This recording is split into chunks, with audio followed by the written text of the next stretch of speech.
Ashtu siç ishte lajmëruar, sopranoja shqiptare me famë botërore rikthehet në skenën e teatrit, operas dhe baletit pas 5 vitesh. Inva Amula vjen për herë të parë si regjizore me veprën Paljaçi, por ajo nuk mund të mos deputonte, ndaj dhe ka marrë dhe rolin e Nedas për ta interpretuar. Kjo vepër është sjell ndryshe nga sopranoja, e cila përmes saj përcjell dhe mesazhe të forta kundër dhunës ndaj gruas.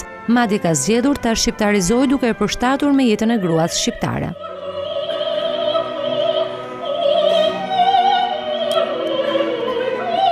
Këto janë provat e fundit gjenerale dhe salla ka qenë e hapur për publikun, i cili ka paguar dhe një bilet prej 200 lekë për të ndjekur provën finale. Veç Inva Amulës interpretojnë dhe një kast artistër të spikatur si Mariana Leka, Vikena Kamenica, Eva Golemi, Armando Likaj e të tjerë.